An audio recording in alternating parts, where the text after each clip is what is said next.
How's it going, dudes? No matter what games I cover, no genre will continue to confound me quite like the wargame community. For every welfare slam piece or orphan menace, it seems that every wargame I look at absolutely clears them in the absurdity department. Case in point, The Longest Day, a wargame that looks to cover the events of the Normandy Invasion and the aftermath. Being that the game covers a much smaller time period than most, the game posts a more reasonable playtime of 3 hours for specific situations, 12 hours if you just want to do the Normandy Invasion, or 50 hours for an entire campaign. With only 56 pages of rules as well, you might think this thing is child's play for a wargame, until I mention that The Longest Day comes packaged with 7 maps and 2,603 in-game counters. For reference, that is over 1,000 more counters than the campaign for North Africa has. Horrifying. To play this game, you pick one of the 3 options mentioned before, of which I will be focusing on the full campaign. The full campaign carries a few special rules, and to catch you up to speed, I'll read them off to you really fast. Use the special invasion sequence of play for the June 6th turn. The 30 Flak Regiment and the 932 Flak Battalion may not move until the June 8th turn. Strategic road movement may not be used until the June 6th turn. Allied assault wave units suffer increased casualties in combat during the June 6th beach assault phase. See scenario number 5C.do.d. Allied and German units are automatically supplied during the June 6th turn. See scenario number 5D. And German supply units on the German strategic entry track may not attempt to move until the June 7th turn. See campaign game rule of F.5.E. Did you get lost? Because I'm currently up a certain well-known creek with nay a paddle in sight. Each side of the war effort holds their own victory conditions to win the game. All the Germans need to do to win is either prevent the Allies from taking specific cities or retake the beaches.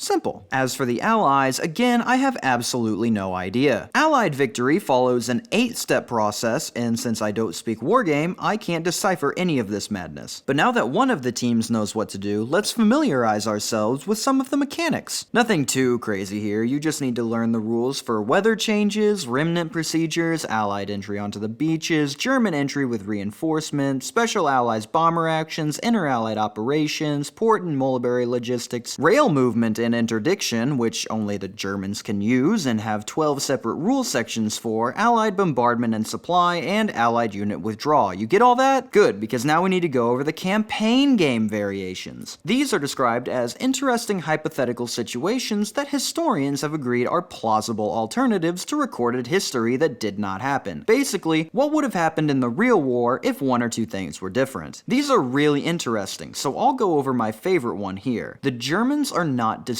by Fortitude. Operation Fortitude was the counterintelligence movement that allowed the Allies to trick the Germans that, no, Normandy? We wouldn't invade there. Our target is way up here at Pas de Claret. Trust me, bro. And it worked stunningly well. This scenario poses that in one of 4 ways, Hitler grows wise to the deception and starts moving units closer to Normandy earlier. My favorite of these options is option 4, where several Hitler conferences are held over the course of the game where you barge into his office and shout, "Mein Guy, they are going to Normandy!" and then roll a die to see if this works. This shakes up the gameplay really well, as neither the Allies nor the Germans know when German reinforcements are coming, so strategies change constantly.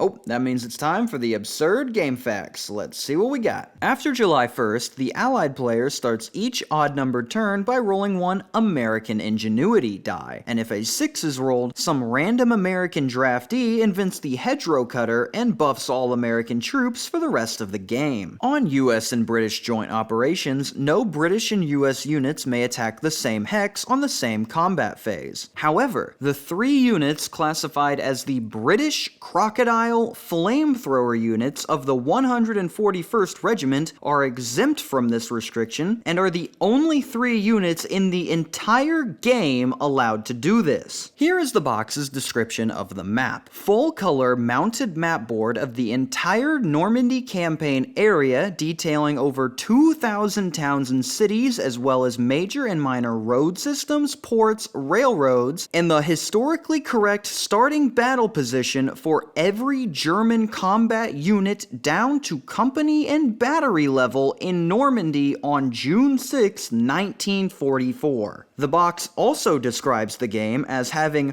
relatively simple rules of play and claims that this is Definitely the easiest to play of any of the monster board games on the market. The Longest Day was the highest rated game of designer Randall Reed during his time at Avalon Hill Games, even earning praise from the madman himself, Richard Berg. See, that in-screen wasn't a lie. He's back, and it only took a year and a half. In his magazine, Berg's Review of Games, Richard describes this bad boy as not a complex game, and the system as easygoing, although finding issues with the game's setup system. In his classic tact, he describes the setup as abysmal, and if you hate long and complicated setups, then this game should be avoided like a care package from Tehran. And that about sums up The Longest Day. I'd like to know if you found this relatively simple like the game suggests, as my 3rd grade reading level currently has left me a smidge lost. I'll link the files that I found on the game below for your reading pleasure. And remember, no matter how solid a rule is, the crocodiles are always exempt from it. Thank you for watching and have a fantastic day.